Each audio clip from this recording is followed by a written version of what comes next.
Ever since the 1992 destruction, my life has been ruined by SP&P. At the time, they remunerated me a bare minimum that didn't yield anything. In 1998, they completely bulldozed more than 157 acres of our common land. It was worse than ever before. The third demolition by the same company was in 2007 without any compensation. We've taken them to court. I am left with 5 children who are in school 6 out of 9 months. But I'm thankful for Relufa, who has been standing by us in the district court all the way to the Supreme Court, as we believed our lawyers had been bribed. But until this day, my livelihood is in jeopardy, as the same company has already caught up with me. They established their plantations even further away, up ahead where cocoa farms are, whereas I came all the way here to escape exactly that. We are counting on Relufa, because if it weren't for Relufa to be upholding our case before the international legal authorities, we will be dead. We are counting on Relufa. We are so thankful for Relufa.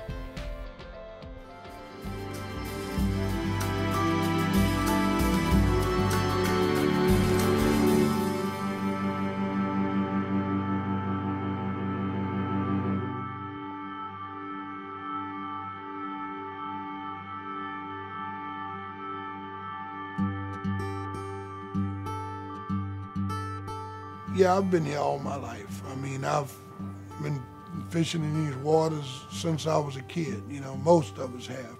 This is our home. We've been here for generations. Lost everything. I lost 5 boats in Katrina. Some of us lost our oyster beds, and we rebuilt it. I mean, like we always do. These people are very resilient. You know, this is not the first time. It's the faith-based groups, organizations like, Presbyterian Church are the ones that's been holding these communities together. The funds that comes from the Presbyterians tends to have a direct effect into the community because of, they manage the money all the way to the people themselves. That's the important part.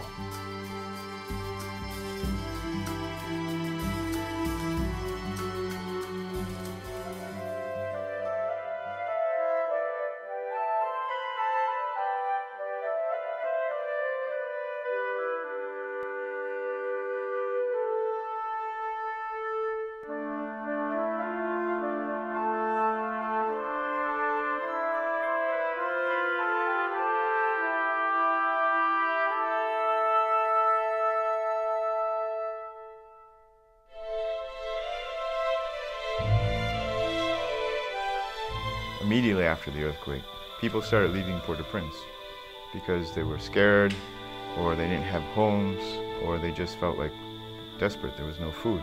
About 800,000 people fled Port-au-Prince. And so when you had all of these people coming into the countryside, you're adding 50%, increasing the family by 4 or 5 people or more, you're talking about people who didn't have enough food for themselves to start with.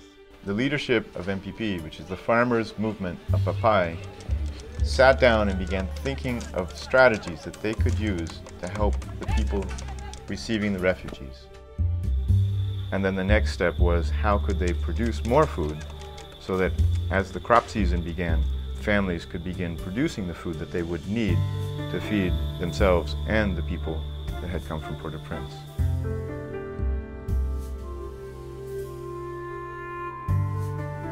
Laissez-moi se arriver, c'est ton délivrance. Laisse ça, yon m'a mis pour agir nous. Jusqu'on y a actuellement, qu'on n'y a pas Congo, ça m'a mangé là quand même. M'a mangé jusqu'on y a là. M'a planté et en même temps m'a mangé. Ouais, imagine le pas ça pour gain produit à la caille qu'on a. The program of producing food, the program of providing seeds, is a way for Haitians to feed Haitians. As Christians, we have an incredible opportunity to learn about people, to see the kind of people that Haitians are by participating with them in their own resurrection.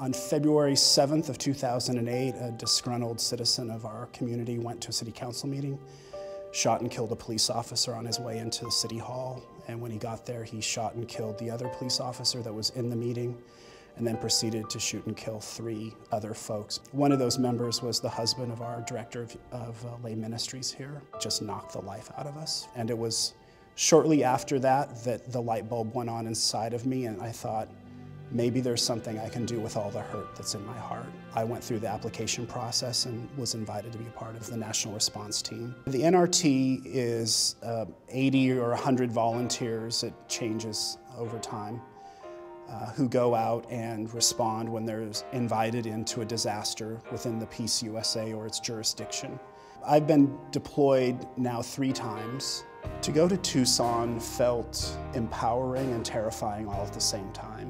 When I got back, it was just this sort of overwhelming sense of gratitude that I could go and take a little bit of the hurt and offer a little bit of wisdom.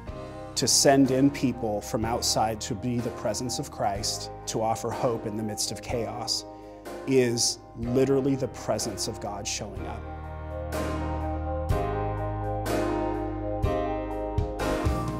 Please give generously to the One Great Hour of Sharing and make programs like this possible. Your gift makes a big difference.